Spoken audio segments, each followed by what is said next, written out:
This group of piglets is under-socialized. These piglets are 4 weeks old. We've been socializing them at our petting zoos only. We haven't had a whole lot of interaction with them during the week between the petting zoos. So today I'm going to spend some time helping them learn that I'm safe. These piglets are quite scared. They're backed up against the wall. They're not even responding to the treats that I'm tossing out to them. A lot of people would look at this and they would think that their piglet has a behavior problem or something's wrong with them. But no, what's actually happening is they're uncertain. They're trying to decide if I'm safe and whether or not they can trust me. So at this point, I'm just going to allow the piglets to gather information. Notice I'm not reaching directly into their space with my hand just yet. Instead, I'm using this back scratcher to reduce some of the pressure that they might feel.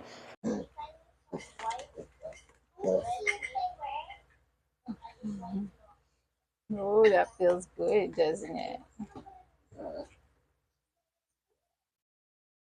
And even though they're already starting to relax a little bit, I'm just going to continue to use the back scratcher until I can tell that I can move in with my hand without them getting too jumpy. So this will go on for maybe another few more minutes, and then I'll have a try at using my hand and see how they react.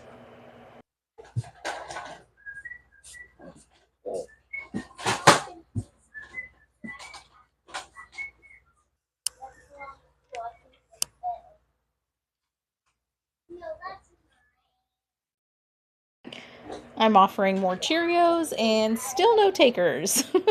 They're only 4 weeks old, so this set of piglets may not even really be interested in food that much. But food is always going to be one of the best ways to build trust with your pet pig, especially when they begin to become really food motivated.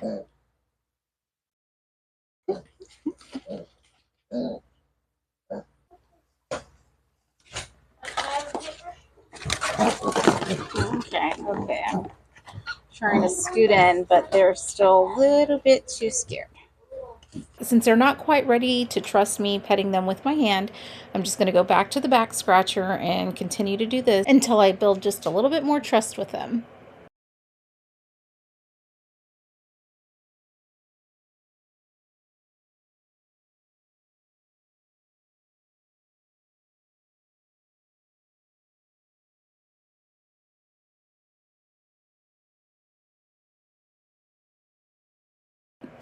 Some are a little bit more relaxed than others. You can see this little one, he's kind of jumpy. But these little scratching sessions, they're really only about 10 minutes long. And this little bit of time spending with these pigs, just desensitizing them to touch, really goes a long way.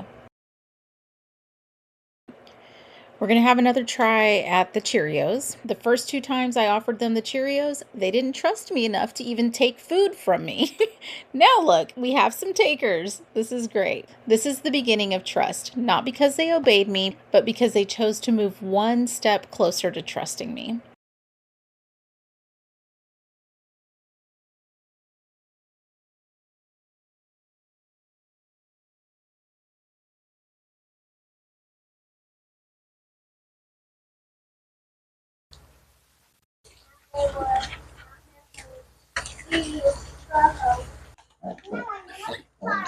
These two in the corner right here, they're starting to really relax. There's a lot of noises in the background and they're not being as jumpy as the others.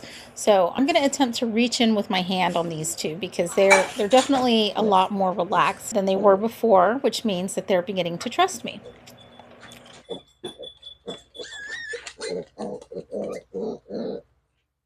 Okay, I'm going to try to sneak in with my hand.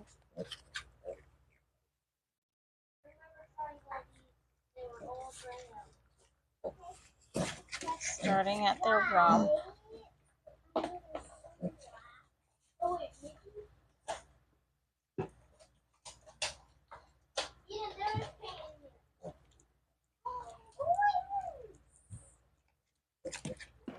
After just a very short 10-minute interaction with these piglets, I'm finally able to reach in and pet them with my hand without them being scared and jumping away. And what I'm hoping you're noticing here is that none of this happened just super quick. I attempted to pet them with my hands and they backed away, so I didn't push it, I didn't force it. I attempted to give them Cheerios 2 times and they didn't take it until the third time I tried.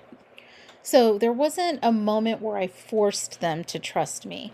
The trust was built one small interaction after another. I think that's one of the biggest lessons pigs have taught me over the years.